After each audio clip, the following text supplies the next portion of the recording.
nós vamos dar início. Rosângela, Oi, fala. eu estou sentindo falta da Vânia. Ela nunca mais entrou nos estudos, a Vânia? Deixa eu ver se ela está. Hoje ela não veio. Às vezes ela não às vezes ela entra, mas não aparece mesmo, né? E às vezes ela está com algum atendendo alguém, é parente, né? Mas ela falou que ia aparecer. Aí vamos ver. Então, Célia, é você. Vou desligar o meu celular. Também o meu celular e o meu microfone. Tá? Gente, olha só. A pergunta que, na verdade, ficou, que depois passou a outra aula e ninguém lembrou, era se a mediunidade era orgânica ou espiritual. Aí depois Rosângela voltou e lembrou, passado uma aula seguinte, ela lembrou e perguntou se eu poderia levantar alguma coisa. Então, eu levantei o que eu pude, tá? Se você for levantar tudo, a gente vai passar o resto da vida aqui estudando, tá? Pelos estudos de Allan Kardec, ele coloca que a mediunidade, ele põe na mesma condição dos outros sentidos, tá? Nós temos 5 sentidos, que é audição, visão, olfação, tato e paladar. E ele vai dar a mesma condição, a mediunidade, reconhecendo que é uma função orgânica, natural, fisiológica, inerente a todos os seres humanos. Somente os seres humanos têm mediunidade, tá?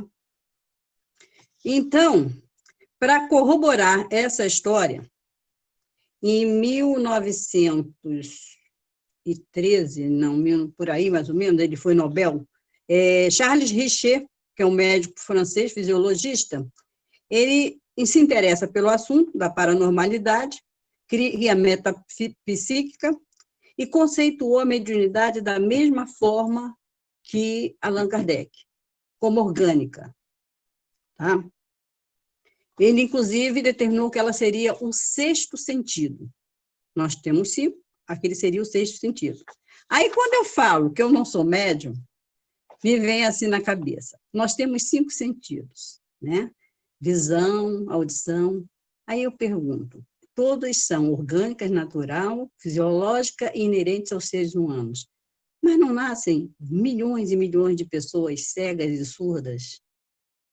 Por que não pode nascer pessoas sem mediunidade, já que ela é o 6º sentido? Estaríamos todos na mesma condição, né?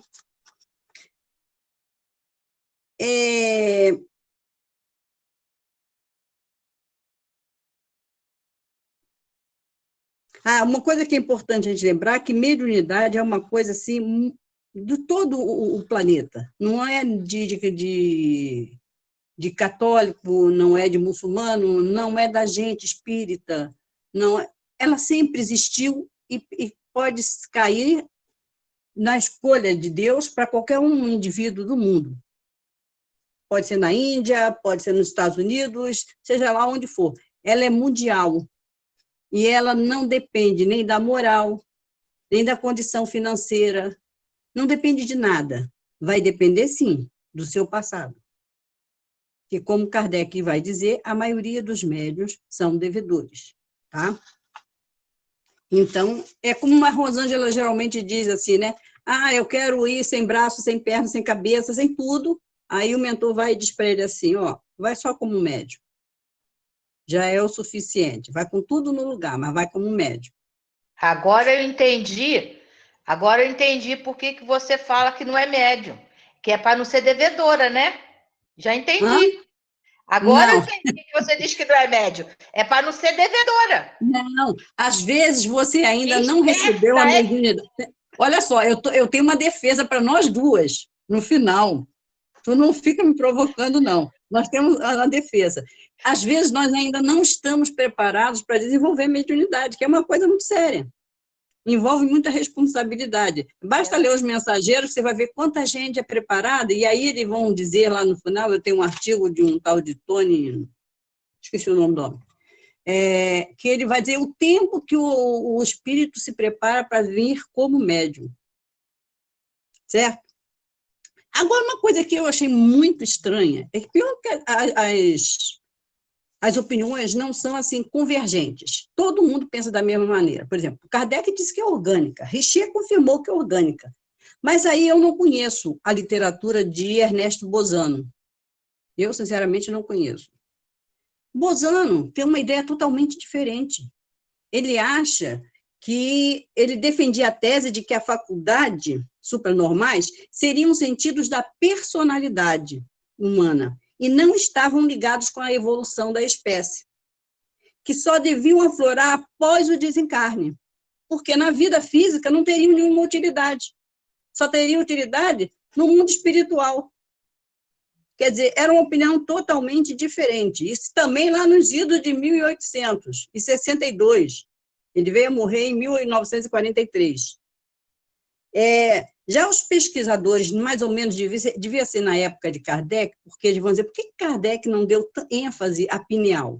Porque praticamente Kardec não fala muito sobre isso, né? Ele só classifica a mediunidade como orgânica. Eles dizem que os pesquisadores materialistas colocavam na conta de função em extinção. Seria um órgão que eles chamam de vestigial, um órgão que estaria sendo atrofiado e que provavelmente, assim como o nosso apêndice agora, que diz que não tem função nenhuma, seria a situação da pineal. Então, os pesquisadores materialistas colocavam na conta de função em extinção. As faculdades paranormais seriam resíduos de faculdades atávicas, né? Que a gente sabe que essas coisas vêm lá do Egito Antigo, e tinha aqueles oráculos, aquelas pitonisas, Então, eles achavam naquela época que isso era coisa que estava saindo de moda. Como tem gente que acha que mediunidade está saindo de moda mesmo. E que deveriam desaparecer da espécie com o tempo, pela própria seleção natural. Então, muita gente acredita que, por essa razão, Kardec não deve ter dado muito. Eu acho que não foi por esse motivo. Eu acho que o assunto não era compatível com o momento. Já tinha informação demais para aquele momento, e a pineal deveria vir em outro momento, né? Mas, de encontro a esse pensamento dos materialistas, Heine, que é um americano, que é muito comum a gente ouvir dizer assim, a pineal passou a ter importância depois dos estudos de André Luiz, das informações de André Luiz. Gente, tem tanta gente estudando pineal há anos, e com a mesma foco, tudo a ver com a alma. Esse Heine, por exemplo, ele é dos Estados Unidos. Ele era botânico, ele fazia investigação científica da paranormalidade, e para que ele tinha uma queda pela psicologia. Ele também é de 1895. Em 1934, quer dizer, Missionários da Luz é de 45, né? Quer dizer, 10 anos antes, ele já tinha editado uma obra chamada Percepção Extrasensorial, defendendo a tese que as faculdades paranormais seriam outros tantos germes de sentidos novos, destinados a evoluir com a espécie, não a evoluir, como falavam os materialistas. Eles deveriam evoluir. Aí, aparece em 1945, André Luiz, esse foi em 1934, ele já tinha essa ideia. Em 1945, quando André Luiz dita a evolução em 2 mundos, não é Missionários da Luz, ele vai falar e ele vai defender essa mesma tese, de que essas faculdades, a tendência é elas irem evoluindo com a espécie, com o espírito. Alguém está me ligando? Oh, meu Deus. Seu som diminuiu. Recuso. Tá?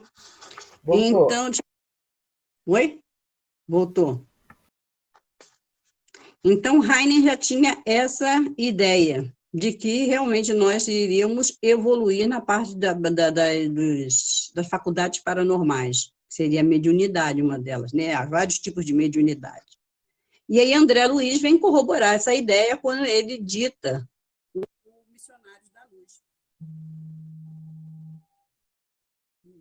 O que eu faço com uma pessoa que está tentando falar comigo?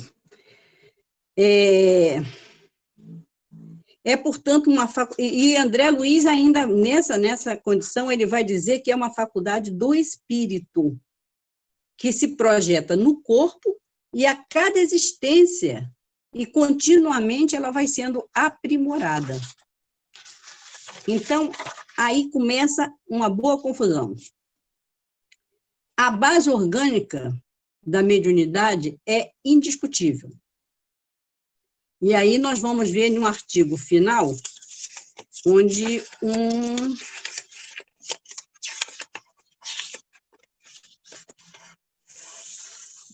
eu tinha até anotado, é Tony Valentim, ele faz um artigo, Mediunidade e Cristais no Cérebro. Ele vai dizer que os médiuns ostensivos se preparam por 10 ou 20 anos, ainda no plano espiritual.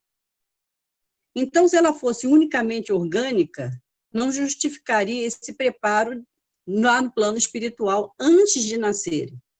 Então, quem faz a preparação é o espírito, mas ele precisa receber um instrumento compatível com aquela escolha ou com aquele destino, que você pode vir médium, ou por expiação, ou por prova, ou por missão. De qualquer maneira, você vai ter que vir com um instrumento preparado para isso. Se ele não estiver, não tem como desenvolver mediunidade se você não tiver o seu organismo preparado. E é isso que esse Tony vai falar aqui no final, e foi Francisco Xavier que falou para ele, tá? Então, isso é uma coisa que é indiscutível. Mas é a mesma coisa assim, eu fico pensando assim, numa orquestra. Você tem uma orquestra sinfônica, né? Aí tem aqueles vários músicos preparados, com um lastro muito grande de conhecimento, de dons, e os instrumentos perfeitos. Você vai ter uma peça maravilhosa. Agora, não vai adiantar chegar aqueles músicos lá e encontrar instrumentos defeituosos, faltando corda, sem afinação, não vai funcionar, não vai sair música nenhuma. A mesma coisa é o espírito e o corpo, se não estiver preparado para receber um espírito que vem com essa incumbência da mediunidade. Então, isso é uma coisa que ficou assim, bem clara. Em Evolução em Dois Mundos, lá no capítulo 17, André Luiz, ele vai de novo definir como um atributo do espírito encarnado para corresponder-se com os espíritos libertos do corpo físico. E aí ele começa um estudo, aquele livrozinho é complicado. Você, às vezes, tem que ler 2, 3 vezes o mesmo parágrafo para tentar entender, contextualizar a coisa.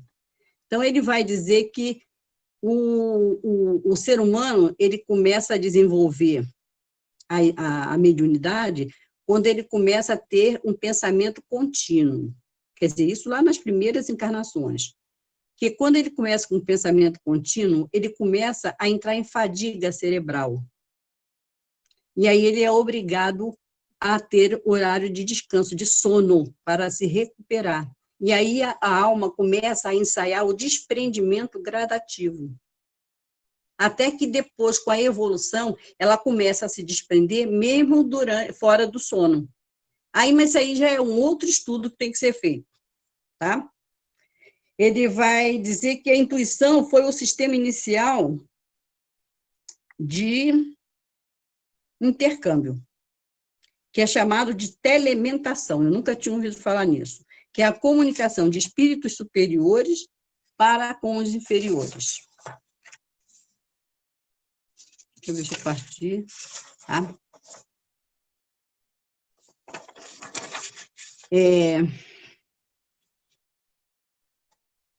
Então, agora nós vamos ver, já que a gente disse que... Não, a gente não falou do Descartes, né? Mas eu acho que eu vou encontrar ele lá adiante, o Descartes.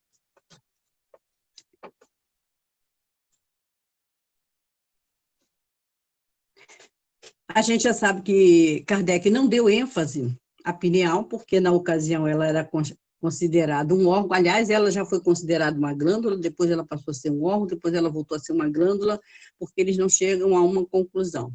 Seria um órgão vestigial, quer dizer, aquele órgão que estaria em extinção pela própria seleção natural. Aí nós, espíritas, né, temos a mania de dizer que o interesse só aumentou depois que André Luiz traz essas notícias para a gente. A gente vai encontrar, no século III, antes de Cristo, na escola de Alexandria, já tinha um vasto estudo sobre a pineal, mas sempre por aspecto religioso. Mas já consideravam a pineal a sede da alma.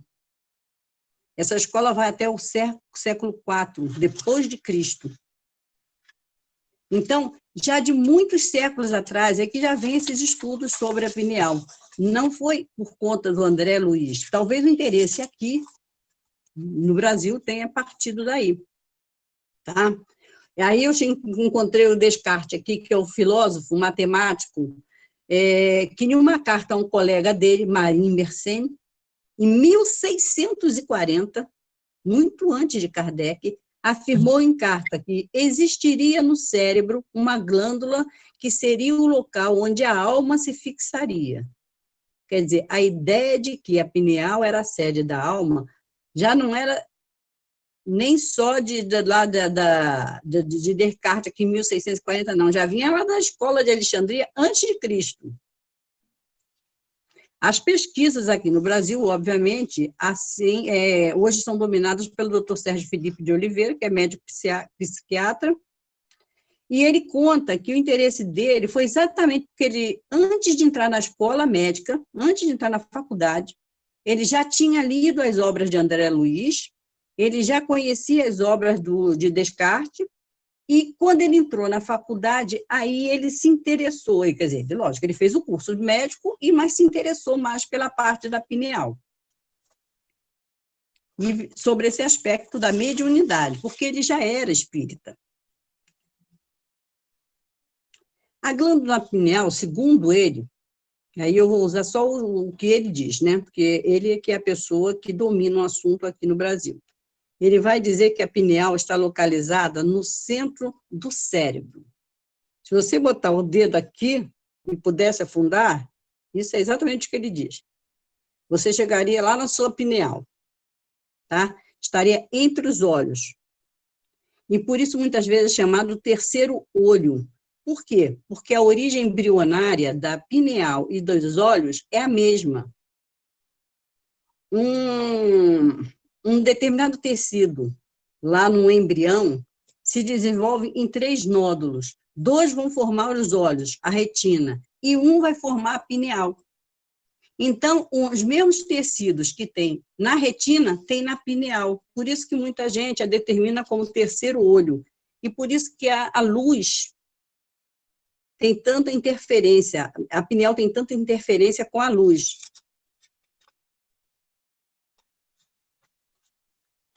Eles vão chamar ele de um órgão, aqui já estão chamando de órgão cronobiológico. Crono é tempo, tá? Cronômetro, então, cronobiológico, relógio interno. Na verdade, aquele órgão que eles consideravam que estava em extinção é quem regula praticamente todo o ciclo vital do ser humano. Tá? Ela capta a radiação do Sol, ela capta a radiação da Lua, ela capta a radiação da Via Láctea, de outras galáxias, e ela vai captar algumas ações que vão interferir nos ciclos biológicos das pessoas. Por exemplo, o fato delas captar a luz da Lua, ela vai reger, por exemplo, o tempo da gestação da mulher, que vai ser 1 ano lunar. Ela vai reger também o tempo da ovulação, a menstruação, que vai ser 1 mês lunar. Tudo por conta da captação que ela faz da luz da Lua. A Lua tem uma grande interferência em toda a vida do nosso planeta, tanto nas marés, nos ventos, e em nós também, tá? Então, como ela capta radiação externas de outros astros, ela vai entrar em ela vai entrar em ação com o tempo e o espaço. Ela vai ter uma ligação do tempo e do espaço. E quando ela entra nessa dimensão tempo-espaço, ela entra na dimensão espiritual. Que, segundo as pessoas que fazem estudo sobre isso, provavelmente a quarta dimensão é a dimensão onde os espíritos já estão vivendo. Nós vivemos na terceira dimensão, que seria altura, largura e profundidade. O tempo entra como quarto elemento que vai dar origem à quarta dimensão. Segundo eles, já foram descobertas 11 dimensões. Da outra vez eu falei que nós estávamos superpostos e uma dimensão da outra, a diferença era de meio centímetro. Não é nada, a gente está atrapalhado um em cima do outro, é meio milímetro de uma dimensão para outra diferença. Quer dizer, a gente praticamente vive um em cima do outro. Então, é muito fácil você entrar em contato. Quando você tem uma pineal preparada para isso, é fácil você entrar em contato com o mundo espiritual. É por isso que ela é considerada a glândula da ligação com a mediunidade, por causa exatamente dela interferir no tempo e no espaço, ela ter essa ligação com o tempo e espaço. Ela secreta um hormônio chamado melatonina, que uma das funções é despertar na puberdade os hormônios sexuais, mas ela vai regular na nossa condição de sono e vigília. Quando ela capta a luminosidade do sol, ela diminui a produção de melatonina. Então, você está acordado. Quando o sol, pelo movimento da Terra, o sol vai para o outro lado, que diminui a luminosidade do sol, e ela passa a captar a luminosidade da Lua, ela vai causar em nós sonolência. É por isso que as pessoas não recomendam que você tenha televisão dentro do quarto, você tenha aparelho, fique olhando o aparelho WhatsApp o tempo todo dentro do quarto, porque a tela, a luminosidade da tela vai atrapalhar exatamente essa sonolência, essa fabricação da melatonina, porque ela vai captar aquela luminosidade. Então, se você quiser dormir bem, tire a televisão do quarto, tire o computador do quarto, tire o celular do quarto, tá? Porque você está atrapalhando o ciclo normal da vida. E eu acho que daqui era só isso. A aparência dela. Cada um vê de um jeito. Uns dizem que ela parece um grão de feijão. Ela é minúscula. Ele mostra as tomografias, ela é um pontinho, lá no meio do cérebro. Aí uns dizem que ela é um grão de feijão, uma ervilha média, outros dizem que tem um aspecto piriforme, que é de pera, parece uma pinha. O peso máximo dela é de 500 miligramas. O tamanho vai entre 25 a 12 milímetros nos seres humanos, porque os animais também têm a pineal. Tanto que ela é responsável pela imigração das aves. É ela que determina, por isso, como é que a ave sabe que em determinada época do ano ela tem que voar para outro lugar? É porque quem faz essa condução, quem faz essa orientação, é a pineal da ave. Então, ela não regula só o ser humano, ela regula também os animais. Só que isso não é suficiente ter uma pineal para você, uma pineal bem preparada, para você ter mediunidade, né? O funcionamento. Ela é considerada uma glândula endócrina, quer dizer, ela secreta a substância para a corrente sanguínea, ao contrário das exócrinas, que secretam para as cavidades externas, que é o caso das sudoríparas e das salivares. Elas não jogam a substância dela para dentro da corrente sanguínea. E tem aquelas que são mistas, que fazem as duas coisas como o pâncreas. Mas ela, a pineal, ela é endócrina. Tudo que secreta, ela joga na corrente sanguínea. ela está ligada diretamente aos chakras cardíaco, e o chakra é coronariano.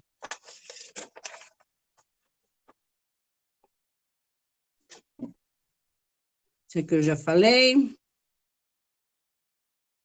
Também já falei. Essa história da melatonina causa sonolência, que são chamados tal dos ciclos circadianos, que são de 12 em 12 horas. Eles dizem que de 90 a 90 minutos você tem uma sonolência. Eu não entendi essa parte, por isso eu não me aprofundei. Mas eu sei que esse círculo circadiano é de 24 horas. É quando ela recebe de dia a luz do sol, de noite a luz da lua. Isso não interessa se o sol está aparente ou não.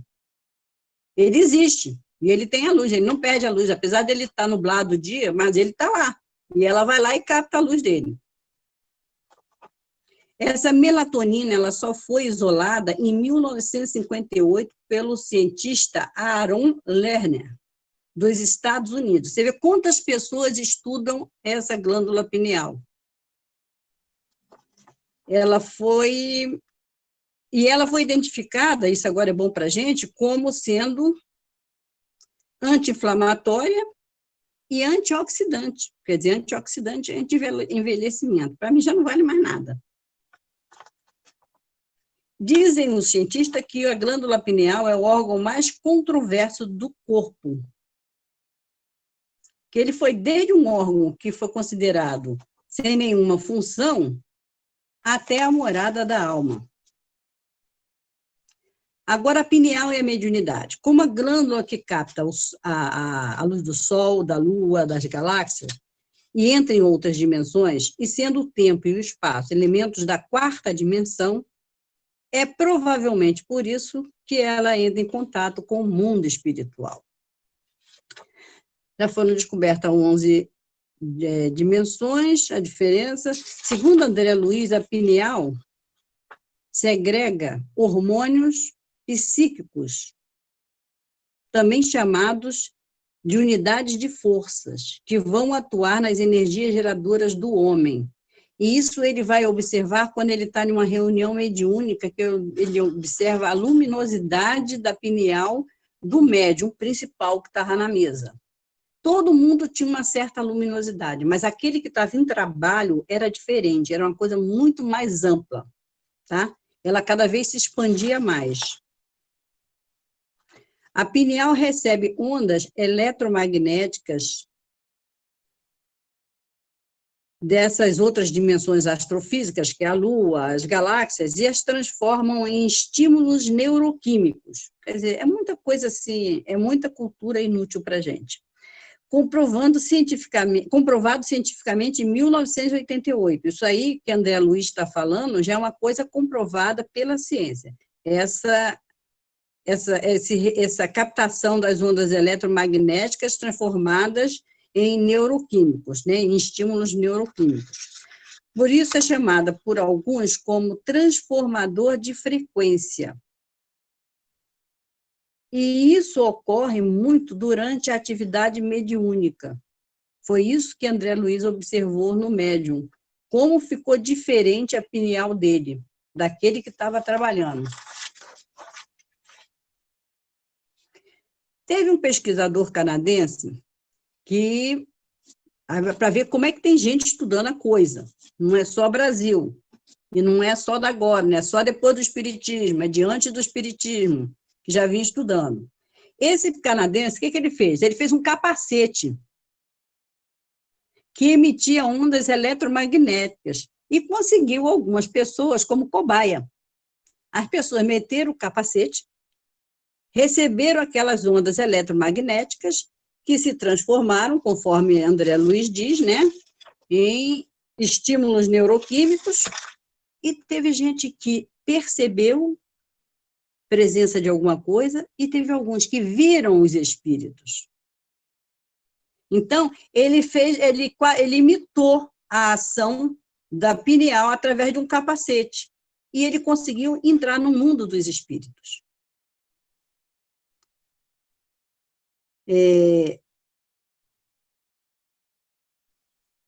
Graças a André Luiz, sabemos que pineal é um órgão responsável pela canalização espiritual, seja no animismo ou na mediunidade. Aqui vai repetir que Kardec não fez menção à glândula porque, na ocasião, ela não era considerada um órgão importante. Eu acredito que não tenha sido por isso, é porque os espíritos acharam que não era conveniente, não era a hora, porque, inclusive, outras pessoas já estudavam, de há muitos anos, há muitos séculos atrás. Mas Kardec vai afirmar, apesar dele não ter focado nisso, que a mediunidade era orgânica, mas que dependia de uma estrutura física do médium. Quer dizer, ele sabia que o médium precisava vir com uma condição orgânica especial, diferenciada. Tá? Que independia da fé, da crença religiosa, da condição moral, da boa vontade, não depende de nada disso. Deus distribui a mediunidade de acordo com a necessidade do espírito, tá? Em Missionários da Luz, em 1945, André Luiz vai informar também que esta glândula tem papel fundamental, aí aqui é aquela história do campo sexual, que ela desperta na puberdade os hormônios sexuais. Ela é maior na infância, na puberdade ela começa a diminuir e depois ela vai sofrer, não é que ela diminua, ela vai sofrer como é que a gente fala? Agora me sumiu o nome, daqui a pouco vai aparecer o nome aí. Na infância diminui, na puberdade, ela calcifica com a idade. À medida que a gente vai ficando velho, a pineal vai se calcificando. Mas essa calcificação da pineal não é uma calcificação patológica. É uma calcificação natural. Ela não é degenerativa. Ela vai alterar, sim, a mediunidade, mas não é uma coisa degenerativa, porque dentro da pineal tem cristais de apatita. Quem é assim, médio porta fechada, tem pouquinho. Quem é um médium assim de mais expressão, ou que venha com uma missão muito grande, ele já tem mais cristais de apatita. E conforme ele vai sendo cristalizado, ele vai sendo calcificado, vai mudando o tipo de mediunidade do indivíduo. Ele vai contar, inclusive, que Chico Xavier, já agora, no final da vida dele, ele já não tinha tanta facilidade para psicografar, para incorporar, para permitir que o espírito comandasse o braço dele. Então, mas ele tinha uma facilidade maior, e isso a gente vai dar razão realmente, porque a gente sabe que o velho, quando está perto já assim de passar para o mundo espiritual, ele está mais desprendido. Então, a calcificação dela faz com que ele passe de uma mediunidade de incorporação para uma mediunidade de desprendimento. Então, o que ele fazia? Ele se desprendia, ouvia do espírito, seria de Emmanuel ou de André Luiz, seja lá de quem fosse, as orientações, voltava ao corpo e escrevia, ele mesmo. Já não era mais uma incorporação.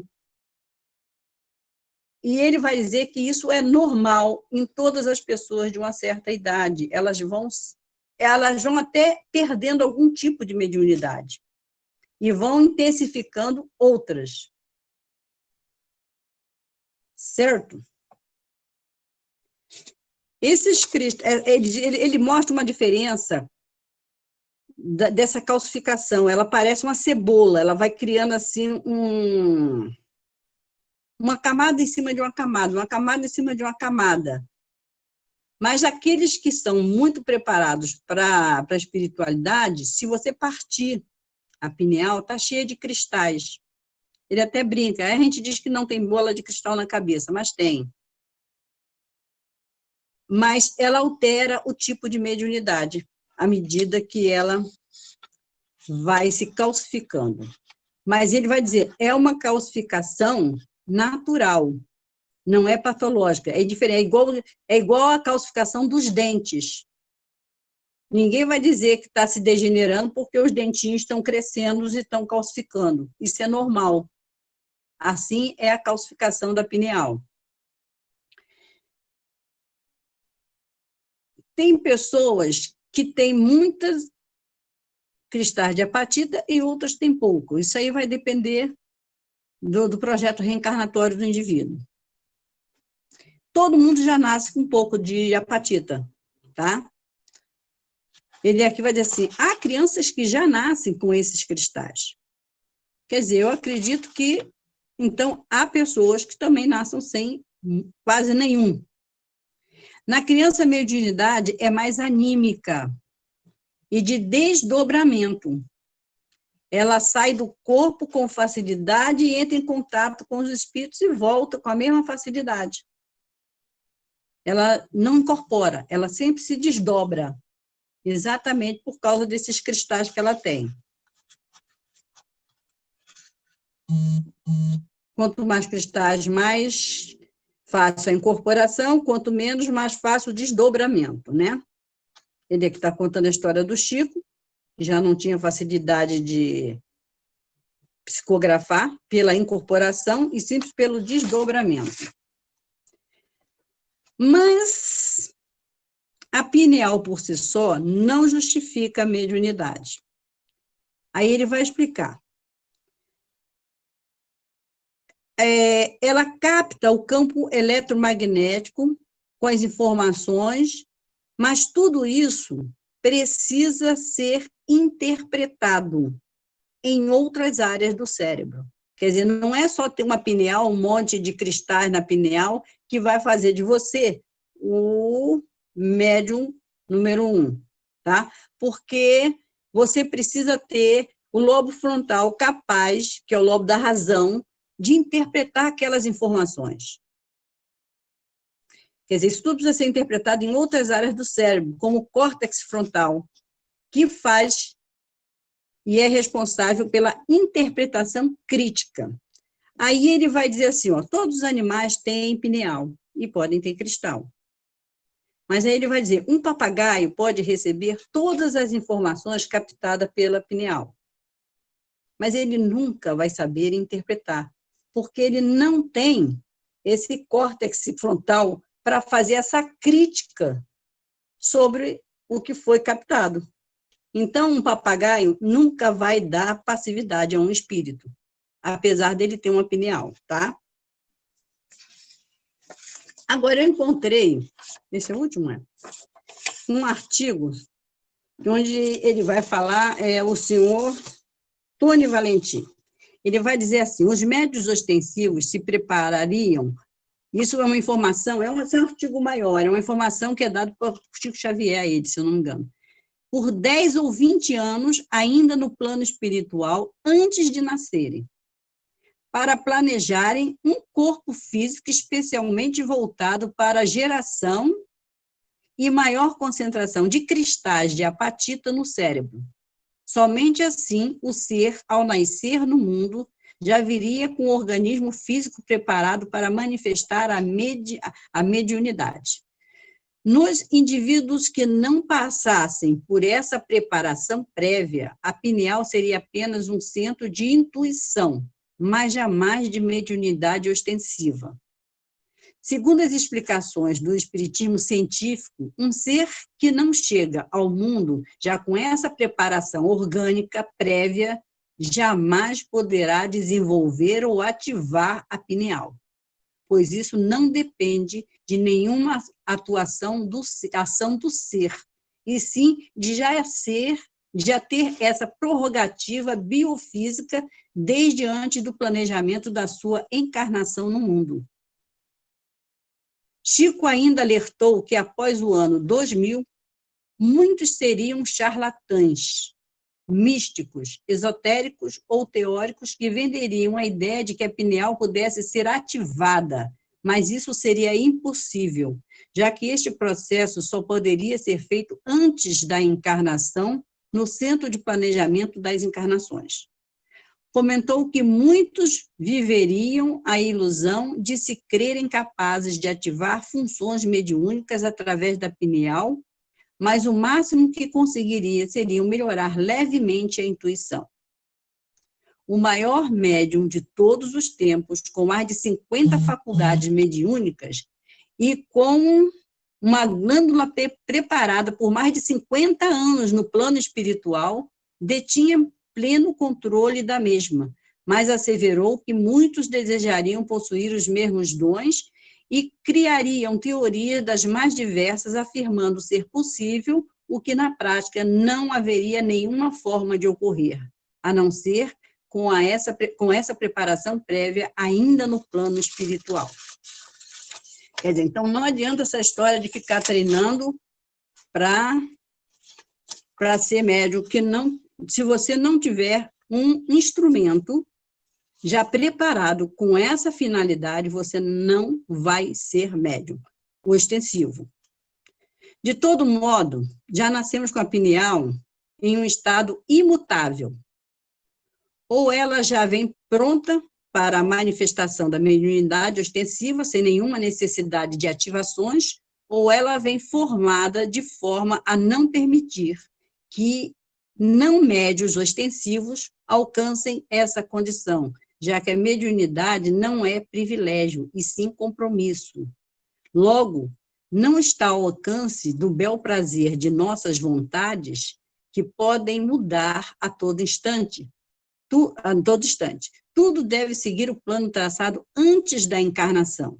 Logo, quem não veio com a pineal preparada para os fenômenos extrasensoriais jamais poderá fazer algo para mudar essa realidade, alcançando, no máximo, um pequeno aumento da intuição. Uma pesquisa feita na Espanha, eu li isso tudo que eu tinha dito, né? Mas eu queria ler essa pesquisa da Espanha. Uma pesquisa feita na Espanha com 250 voluntários que diziam ter ativado a pineal contra 10 médios ostensivos de nascença. Revelou resultados curiosos. Foram feitas 10 perguntas a cada um dos participantes, perguntas que somente uma mediunidade muito bem desenvolvida poderia acessar as respostas e as responder de forma legítima.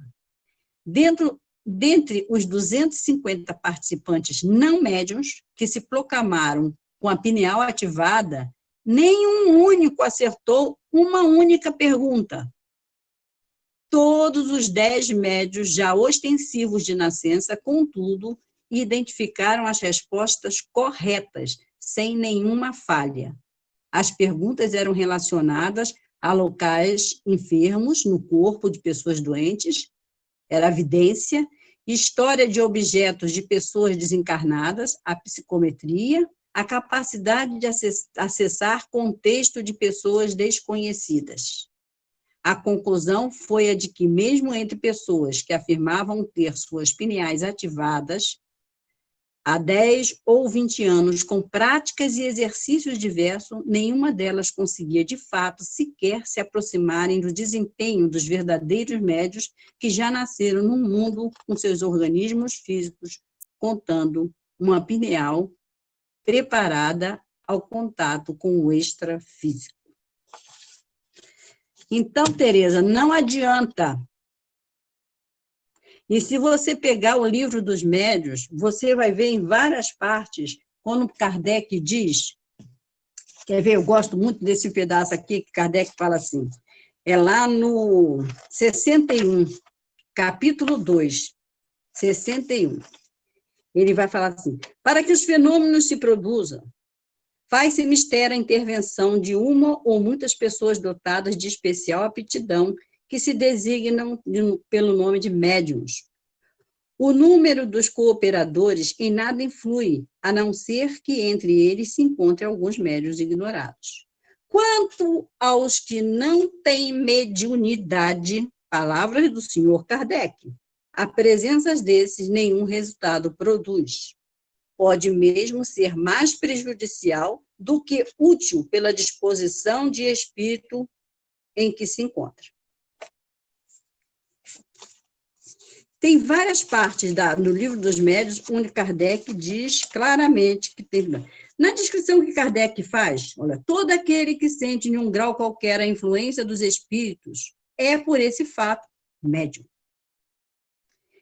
Essa faculdade é inerente ao homem, não constitui, portanto, um privilégio exclusivo. Por isso mesmo, raras são as pessoas que dela nada possuam algum rudimento. Mas existem as raras pessoas que não possuem dela nenhum rudimento. Então, existem pessoas que não têm mediunidade. Certo? Deixa eu ver se o que eu guardei aqui também. Aqui ele vai confirmar, na 209, ele vai dizer assim: no médio aprendiz, a fé não é a condição rigorosa. Sem dúvida, lhe secunda os esforços, mas não é indispensável. A pureza de intenção, o desejo, a boa vontade, basta. Tem-se visto pessoas inteiramente incrédulas ficarem espantadas de escrever a seu mau grado, enquanto crentes sinceros não o conseguem. O que prova que esta faculdade se prende a uma disposição orgânica. Quer dizer, se você não vier com seu organismo predisposto, pré-organizado, você nunca vai ouvir, você nunca vai falar, você nunca vai fazer nada em termos de mediunidade. Na minha concepção, e Kardec era uma pessoa bastante rigorosa nesse sentido, de não usar palavras que dessem duplo sentido. Eu acho que aqui, quando ele faz descrição, ele não fala em mediunidade, ele fala qualquer influência. Nós somos seres influenciáveis e influenciadores. Deus não faria uma obra onde ele perdesse alguém. Ele tinha que ter um jeito de localizar o indivíduo onde quer que ele estivesse. Então, é pela influência. Isso não é mediunidade, influência. Senão, não teríamos um espírito protetor. Como é que ele ia fazer o trabalho dele de tentar nos botar no rumo certo, tentar nos livrar de algumas situações, se nós não fôssemos influenciáveis? Então, todos nós somos influenciáveis, precisamos, fomos criados assim. Mas isso não quer dizer que isso seja mediunidade, isso não é mediunidade. Mediunidade, como diz Kardec, é aquele indivíduo que vem para ser o intermediário entre o mundo espiritual e o mundo físico. Eu escuto daqui e posso passar para aqui. Eu posso ser influenciado por meu espírito protetor, mas só para mim. Eu não devo fazer isso, não devo fazer aquilo. Eu acho que está certo, não está errado. Mas fica comigo. Isso não é mediunidade. Isso é a influência que meu espírito protetor exerce sobre mim. Aliás, existe uma diferença entre guia espiritual e espírito protetor, tá? Está lá no Evangelho. Espírito protetor é aquele parente, aquele amigo, ou aquele cabra que quer serviço, que fica ali tentando lhe ajudar. Mas ele não tem muito recurso porque ele está bem, mais ou menos no seu nível. É diferente do guia espiritual, que obrigatoriamente ele tem que ser um grau mais elevado que você. Tanto que é muito comum na literatura de André Luiz, você vê a pessoa atarefada, a vovó, a mamãe ali, tentando resolver um problema, desencarnada, porque ela é o espírito protetor do filho ou da neta, ou seja lá de quem for, mas chega um ponto que os recursos dela se acabam. O nível dela é aquele, é quase igual àquele que ela está tentando ajudar. Ela corre lá no instrutor para que ele venha resolver o problema, porque ele, sim, está em um nível acima e tem a capacidade de tomar decisões e fazer coisas que ele, aquele espírito protetor, não tem. Então, o espírito protetor é uma coisa e guia espiritual é outra coisa. Todos nós temos um guia espiritual, que é sempre um nível superior ao nosso. Agora, espírito protetor, ele está mais ou menos no nível da gente. É aquele que está voltado, mas tem que ser uma pessoa voltada realmente para o lado bom, para o lado do amor, para a fraternidade, que tem alguma ligação, às vezes, com a gente, e que já está num caminho que provavelmente um dia ele vai chegar a guia espiritual. Eu acho que um dia nós também chegaremos a guia espiritual. Vai ser uma lenha, mas chegaremos. Aí a gente vai ver o trabalho que a gente deu no mundo, quando a gente estiver nessa posição. Então, é isso aí, gente. A mediunidade, ela é uma faculdade do espírito, ela é programada no mundo espiritual. Quando você diz, você não vai sem cabeça, sem pé, você vai ser médium, eles vão preparar um corpo para que você tenha condições de exercer a mediunidade. Então, basicamente, a mediunidade tem que ser orgânica, porque ela precisa de um organismo próprio para aquilo. Mas a faculdade é do espírito. Aliás, tudo é do espírito. Levantar da cadeira é uma decisão que o espírito toma. E deitar é uma decisão que o espírito toma. E tomar uma atitude qualquer, fazer um mal feito, tudo é o espírito. O corpo não tem vontade própria, a não ser aquelas necessidades fisiológicas que são autônomas. Elas, por exemplo, o coração não depende do espírito mandar bater. A digestão não depende do espírito mandar o aparelho digestivo funcionar. Mas decisões são coisas do espírito. O corpo não tem essa autonomia. Ele só está preparado para viver nesse mundo físico. Ele vai ter um coração, ele vai ter um cérebro, mas quem vai comandar todo aquele instrumento vai ser o espírito. Então, basicamente é isso. A faculdade é do espírito, mas a organização biológica, ela é orgânica realmente, é um sentido orgânico. É a mesma coisa que você pode não tê-lo também, porque tem muito cego de nascença e muito surdo de nascença. Então, tem aqui uma não médio de nascença. E aí tem outra, Dona Tereza. Gente, eu não tenho mais nada para falar. Alguém quer perguntar alguma coisa, fazer considerações? Nossa, Célia, eu achei assim muito interessante mesmo esse trabalho seu de pesquisa, não é? Então, faz com que a gente pare para pensar, né, em relação à pineal. Eu, particularmente, vinha pensando assim, muito assim, de André Luiz para cá, né, do Sérgio Felipe, mas quando você foi lá atrás, né, evidentemente que eles Aliás, Rosângela, uma coisa que eles falam, quando eles falam da aparência da pineal, que ela parece uma pinha, não é exatamente a pinha toda, é aquele gombozinho da pinha, né? E assim, aquele coisinha assim, aquela coisinha assim. E eles vão dizer que, se a gente reparar, o capacete que Buda usa é tipo uma pinha. Olha. Diz que tem um estandarte, eu não sei como é que chama o nome daquilo, que o Papa tem, que a cabeça é uma pinha. Eles não querem afirmar, mas eles acham que isso tem um significado religioso ligado à pineal e à alma.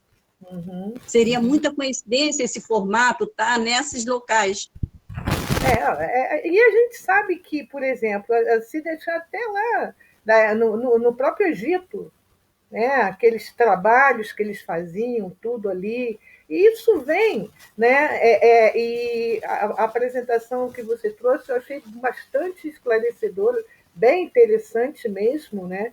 E que faz a gente até vontade de estudar mais, de procurar mais. Pois tem muita coisa técnica, que aí a gente não acompanha, principalmente porque ela é um órgão que está dentro do cérebro. Aí tem todo nome complicado, muita coisa, claro. Muita ação, né? Sinapse, neurônio.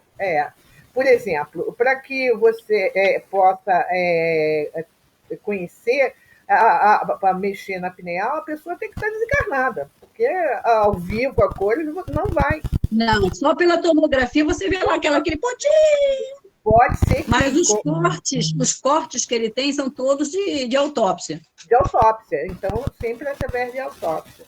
Alguém para colocar aí, falar alguma coisa? Liga o microfone, fala. Vou desligar o meu. Querem perguntar alguma coisa? Eu acho que eu vou desligar o meu também. Não.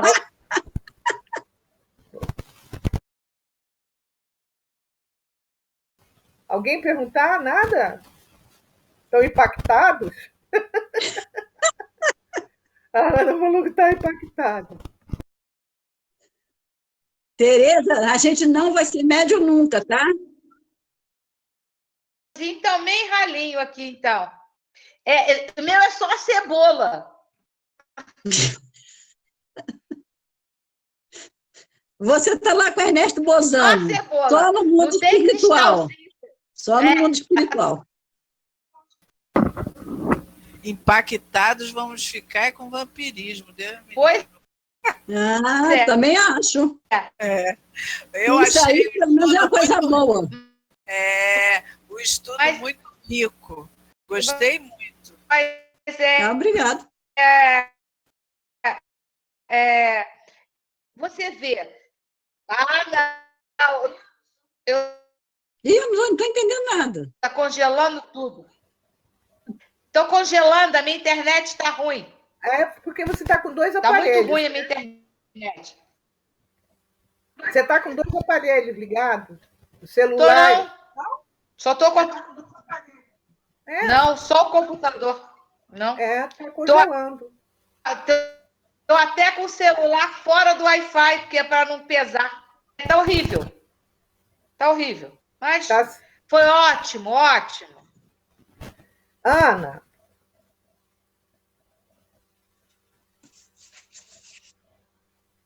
Olha, eu achei muito bom tudo que você trouxe. Tirou muitas dúvidas que eu tinha e achei muito interessante esses cristais. Eu nunca tive informação sobre isso. Achei isso muito interessante.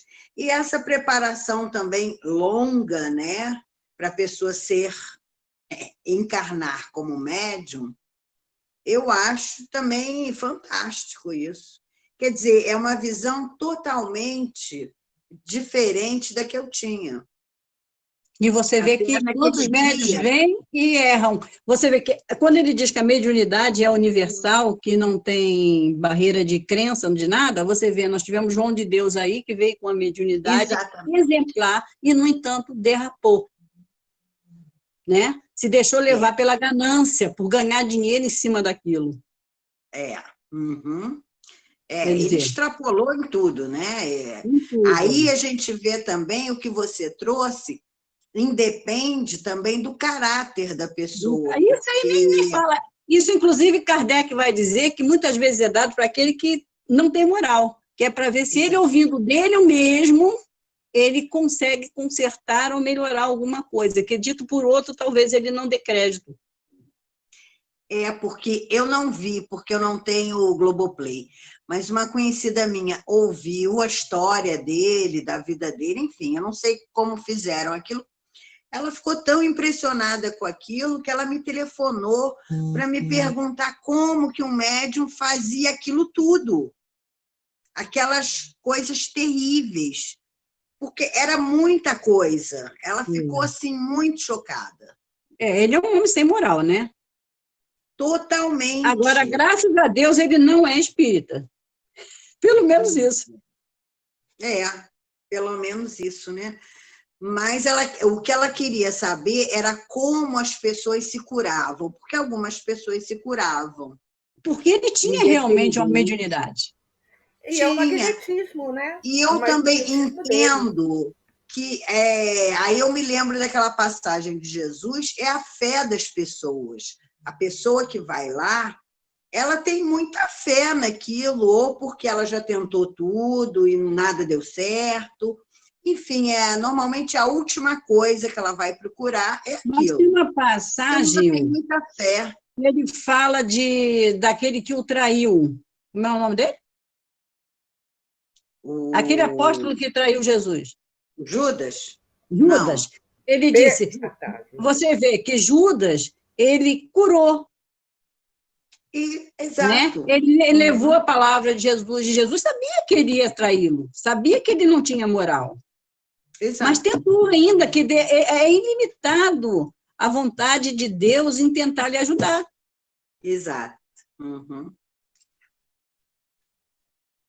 Mais alguém quer perguntar? Mara, quer perguntar alguma coisa? Não? Marisa? Não?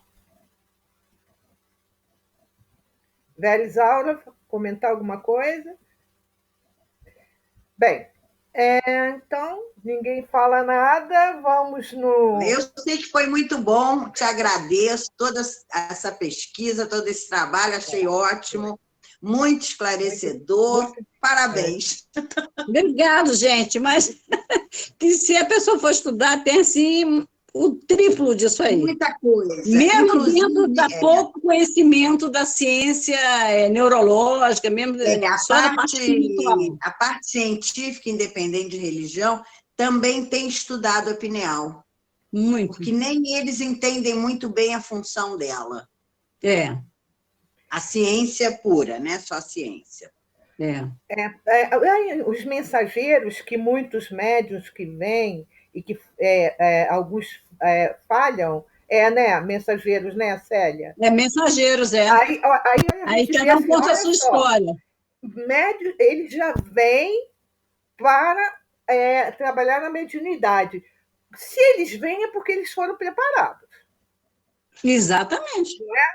Não é assim, né? Eles foram preparados lá, um corpo também trabalhado, né? Para que eles pudessem vir, né? Então a gente vê essa questão mesmo da mediunidade espiritual mesmo. Ele já vem de lá e o corpo vai estar preparado para que ele possa vencer isso ou não. Né? E consolida aquilo que é dito no Espiritismo. Você tem que ter mérito para evoluir. É por isso que os guardiães não interferem no seu livre-arbítrio. Deus também não vai interferir no seu livre-arbítrio. Ele quer que você tome as suas decisões. Isso né? mesmo. Então, não importa a sua missão, senão falando, você veio médio, você não pode fazer isso, não. Mas ele vai fazer, ele vai deixar ele fazer o que ele quiser. É ele que vai decidir a vida dele. E a gente vê que não é só encarnado, né? Que a mediunidade atua. Ela atua também no plano espiritual. Também. O próprio Chico falou, o que ele queria muito continuar sendo médium, depois que desencarnasse. Então, aí é uma prova, mais uma prova de que a mediunidade é do espírito. E o corpo físico, com todas esses cristais aí, com tudo mais, é a questão para passar. Orgânica. Ele é orgânico, preparado organicamente para poder passar como instrumento. Atender aquela missão, aquela prova que o espírito vem passar. Exatamente. Ele tem que ter um organismo que dê passagem para isso. Exatamente. E outra coisa, eu só discordei de um ponto. Que você e a Tereza não são médios porque não dão essa passividade, só isso. Mas essa intercâmbio nós todos temos. Isso é influência. Através do sonho. Isso é influência.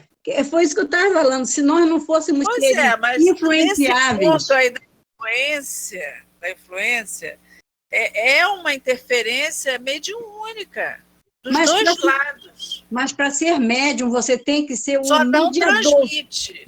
Pois é, mas para você ser o mediador, você tem que receber do mundo espiritual e trazer para o mundo físico, para outras pessoas, e não só para você. Que aí não é mediunidade. Não, mas a intuição, aí fica com a premonição, a intuição. Eu acho que são, olha, na minha visão, não é só animismo, não, elas são muito subjetivas. O homem criou muita coisa. Você for ler no livro na Revista Espírita, que a gente realmente diz assim, eu tive uma inspiração. Não teve inspiração coisa nenhuma. Kardec vai dizer que inspiração é uma das mediunidades mais difíceis. E a gente acha que qualquer coisa que a gente pensa foi uma inspiração. Não, você foi influenciado. Olha, existe. A questão é, inclusive, quando a gente dá uma palestra, tem coisa, ou então até conversando com alguém, às vezes você está consolando uma pessoa e vem umas palavras que depois você pensa, meu Deus, da onde veio isso? Então, criatura, você não é médium? Eu? Você não é médium, não? Eu sou igual a você, Tereza. Pelo que você está falando. Aí é a intuição. Ele te intui e você recebe aquilo. Então, isso não é uma mediação? Gente, é uma mediação. Mas ele está falando... Eu não concordo, não. Ele está falando das mediunidades ostensivas, de psicografia. Essa não adianta você treinar. Eu fui a um centro, tinha um cara que já estava lá um tempão com lá há meses, esperando para ver se escrevia alguma coisa. Ele não ia escrever nunca, porque ele não nasceu para aquilo. Agora, eu realmente não me considero médico. Tem uma palestrante que eu gosto muito dela até, esqueci o nome dela, ela estava fazendo um programa com a Deusa Nogueira na Rádio Rio de Janeiro. Berenice Lima? Berenice Lima, é isso mesmo. Ela uma vez falou o seguinte, na hora de fazer sua prece, pegue um lápis, né? Começa a fazer a prece escrevendo. E você vai sentindo que a coisa vai desenvolvendo. E uma vez eu perguntei ao Bira, como é que você começa a sentir que a espiritualidade quer falar através de você? Ele falou assim, eu começo falando.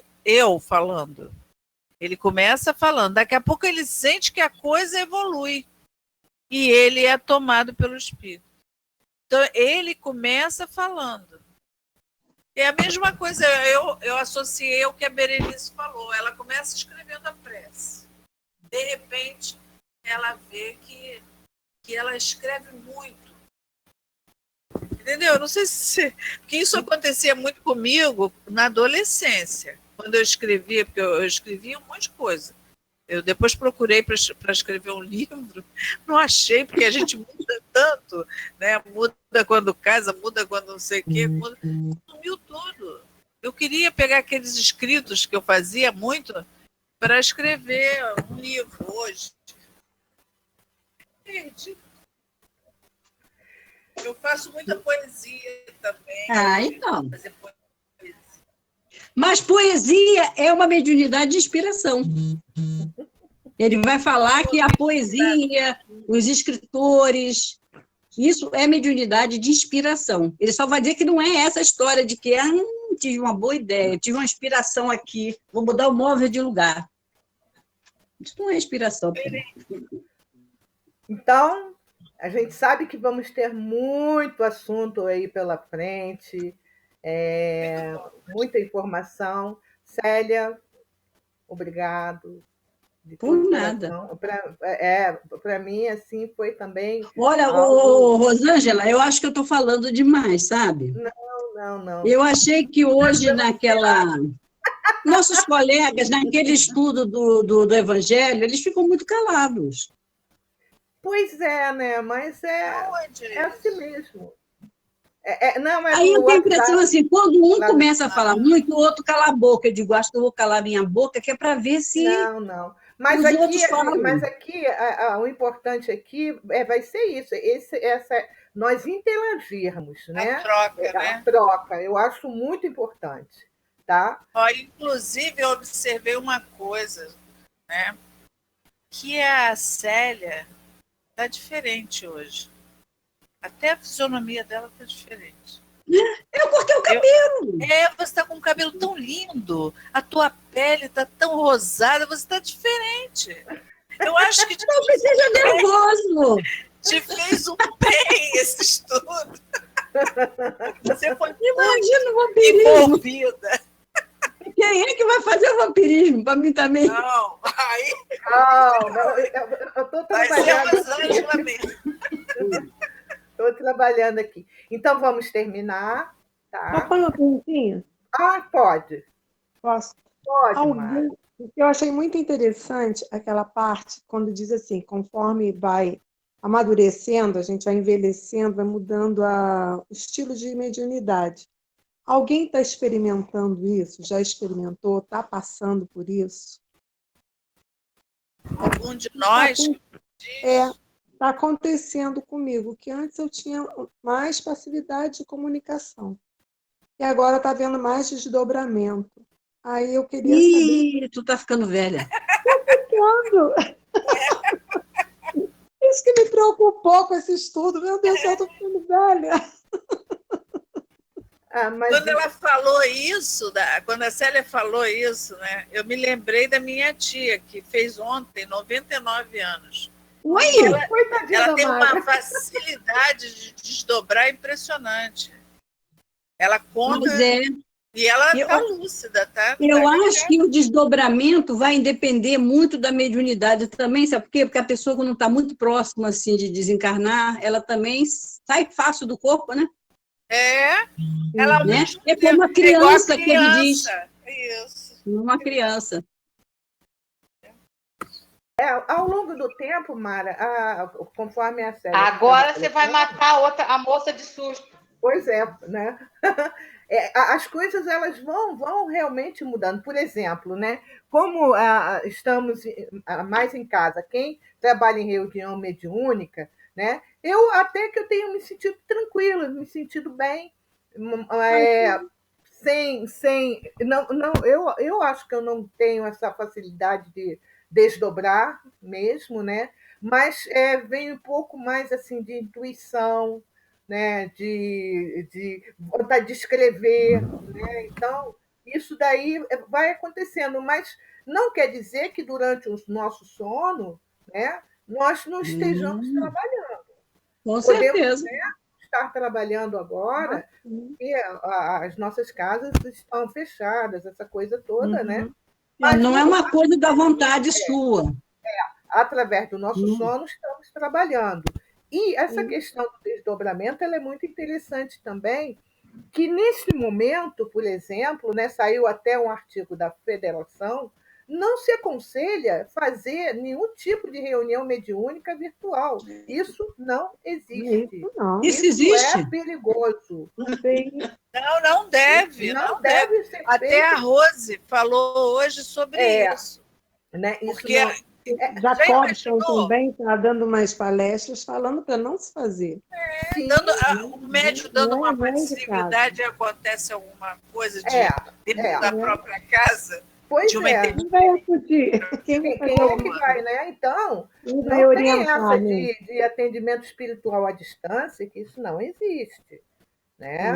Então, é muito cuidado, é muita prece, realmente a gente está amparado, não vamos ficar preocupados. Nesse momento que nós estamos estudando aqui, quantos amigos espirituais não estão inspirando a cada um de nós, né? De repente, nem para a gente falar, mas para nós refletirmos. Né? Olha só, ela traz um trabalho em que abre assim, uma série de coisas na nossa cabeça, a gente começa a refletir sobre isso. Né? Eu acho que a importância do trabalho está nisso aí. Esse momento que a gente está vivendo é um momento muito enriquecedor. Embora toda essa pandemia, embora toda essa muita tristeza, muita dificuldade econômica, várias outras situações. Mas, para um lado, outro lado, nós que estamos estudando, cada um, né, dentro da sua religiosidade, mas nós espíritas, já que nosso trabalho está sendo muito enriquecedor, porque a gente está estudando mais, a gente está parando mais, está refletindo, né? Tá ouvindo ideias assim novas para a gente parar e pesquisar também. Eu acho que está sendo muito bom também para nós. É a gente aproveitar esse momento. Será que se a gente não estivesse passando por isso, estaríamos aqui tendo essa reunião? Não. Não. Não. Então, vamos terminar, que nosso horáriozinho, 22h15. Vamos lá fazer a nossa prece. Célia, faz a nossa prece. Encerra o nosso trabalho, por favor. Tá bom. Então, vamos mais uma vez agradecer a Deus, nosso Pai, primeiro pelas nossas vidas, né? Por estarmos aproveitando esse recolhimento forçado e nos dedicando a estudar um pouco mais dessa doutrina que os amigos espirituais nos trouxeram.